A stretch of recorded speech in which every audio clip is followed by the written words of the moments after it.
جنوبی کوریا کی عدالت نے سابق صدر یون سک یول کو بغاوت کا مرتکب قرار دیتے ہوئے عمر قید کی سزا سنا دی۔ عدالت کے مطابق انہوں نے دسمبر 2024 میں مارشل لا نافذ کر کے فوج کو پارلیمنٹ بھیجا اور آئینی نظام کو مفلوج کرنے کی کوشش کی۔ فیصلے میں کہا گیا کہ صدر نے اپنی آئینی ذمہ داریوں کی سنگین خلاف ورزی کی اور سماعت کے دوران کسی ندامت کا اظہار نہیں کیا۔ دفاع میں یون سک یول نے موقف اپنایا کہ مارشل لا ان کا آئینی اختیار تھا، تاہم عدالت نے یہ دلیل مسترد کر دی، جبکہ استغاثہ نے سزائے موت کا مطالبہ کیا تھا۔ سابق صدر اس وقت سول ڈیٹینشن سینٹر میں قید ہیں اور ان کے وکلاء نے فیصلے کے خلاف اپیل کا اعلان کیا ہے۔ یاد رہے کہ عوامی احتجاج اور پارلیمنٹ کے ووٹ کے بعد مارشل لا چند گھنٹوں میں ختم کر دیا گیا تھا اور 2025 میں مواخذے کے بعد انہیں عہدے سے ہٹا دیا گیا تھا۔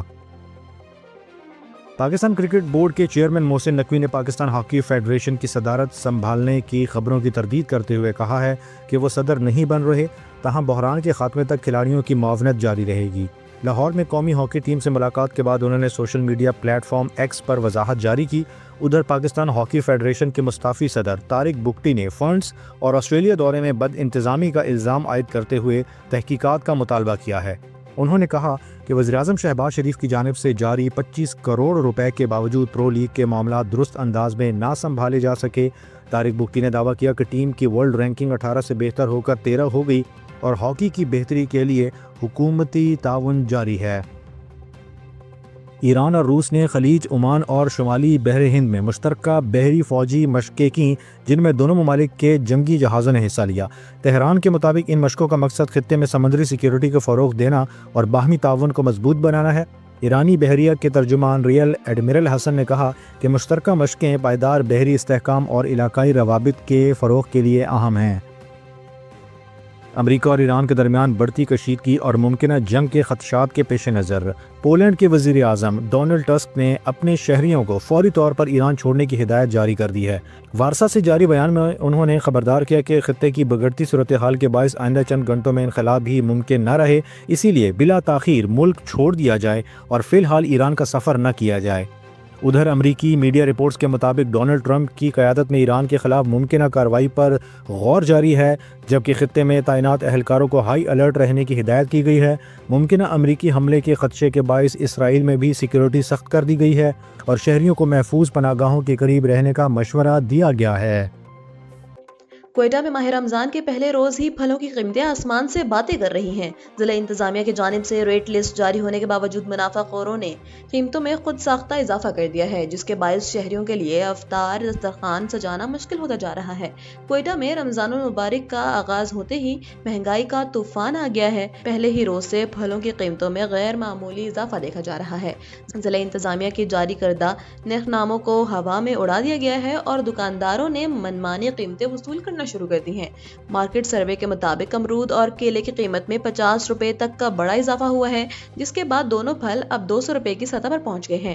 مالٹے کی قیمت 180 روپے جبکہ چیکو 200 روپے فی کلو میں فروخت ہو رہا ہے۔ شہریوں کا کہنا ہے کہ پپیتا اور انار جیسی اشیاء تو اب عام آدمی کی پہنچ سے بالکل باہر ہو چکی ہیں۔ ڈپٹی کمشنر کوئٹہ مہر اللہ بادینی نے پرائس کنٹرول کمیٹیوں کو سخت کارروائی کی ہدایت کی ہے، تاہم بازاروں میں صورتحال اس کے برعکس ہے۔ دوسری جانب بلوچستان حکومت نے 3,28,000 مستحق خاندانوں کے لیے رمضان ریلیف پیکج کا اعلان کیا ہے تاکہ بڑھتی ہوئی مہنگائی کے اثرات کو کم کیا جا سکے۔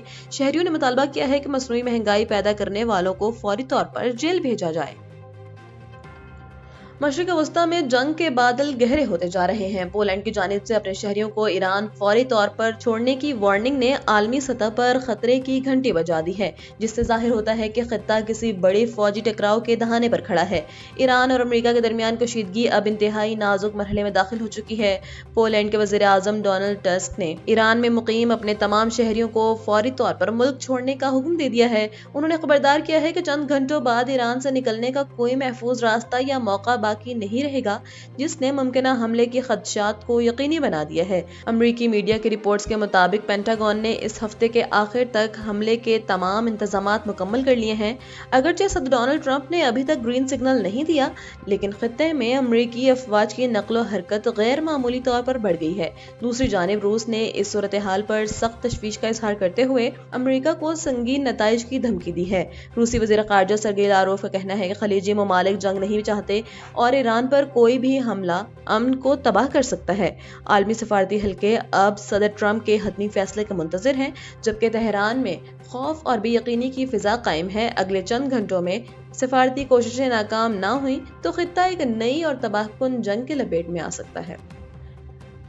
ہائر ایجوکیشن کمیشن نے ایک بڑے انتظامی فیصلے کے تحت اعلیٰ عہدوں پر نئے چیئرمین ڈاکٹر نیاز احمد نے وزیر تعلیم خالد مقبول صدیقی کی مشاورت سے ادارے میں اسٹریٹجک اور تحقیقی اصلاحات کے لیے باصلاحیت قیادت کی تلاش کا اعلان کیا ہے۔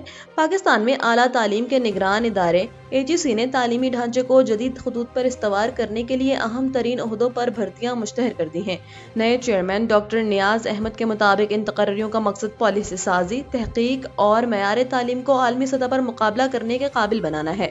ان عہدوں کے لیے امیدوار کے پاس PhD کے ساتھ ساتھ کم از کم 20 سے 22 سال کا نمایاں تجربہ ہونا لازمی ہے۔ زیادہ سے زیادہ عمر کی حد 62 سال رکھی گئی ہے، جبکہ منتخب ہونے والے ارکان کو تمام مراحل سمیت 9.5 لاکھ روپے ماہانہ تنخواہ دی جائے گی۔ خاص بات یہ ہے کہ تحقیق اور انوویشن کے رکن کی تعیناتی کراچی میں کی جائے گی تاکہ علاقائی سطح پر تعلیمی اشتراک کو بڑھایا جا سکے۔ تمام درخواستیں صرف آن لائن پورٹل کے ذریعے 16 مارچ 2026 تک جمع کرائی جا سکتی ہیں۔ AGC نے واضح کیا ہے کہ یہ تعیناتیاں میرٹ کی بنیاد پر 2 سالہ معاہدے پر ہوں گی، جس میں کارکردگی کی بنیاد پر توسیع کی گنجائش بھی موجود ہے۔ ان اصلاحات سے توقع کی جا رہی ہے کہ پاکستانی جامعات میں گورننس اور ڈیجیٹل لرننگ کے شعبوں میں واضح بہتری آئے گی۔ وزیر اعظم شہباز شریف کی جانب سے ایک سفارتی محاذ پر ایک بڑی پیش رفت سامنے آئی ہے۔ ذرائع کے مطابق وزیر اعظم شہباز شریف مارچ کے دوسرے ہفتے میں روس کا اہم سرکاری دورہ کریں گے، جس کے لیے تیاریاں زور و شور سے جاری ہیں۔ اپنے قیام کے دوران وہ روسی قیادت سے اہم ملاقاتیں کریں گے، جس کا محور 2 طرفہ تعلقات اور علاقائی سلامتی ہوگا۔ اس دورے میں وزیر اعظم روس کی تاجر برادری سے بھی خصوصی ملاقات کریں گے تاکہ دونوں ممالک کے درمیان معاشی اور تجارتی تعاون کو فروغ دیا جا سکے۔ اس کے علاوہ وہ وہاں مقیم پاکستانی کمیونٹی سے بھی ملیں گے۔ حال ہی میں امریکہ میں غزہ امن بورڈ میں شرکت کے بعد اب روس کا یہ دورہ پاکستان کی متوازن خارجہ پالیسی اور توانائی کے شعبے میں تعاون کے حوالے سے انتہائی اہمیت کا حامل قرار دیا جا رہا ہے۔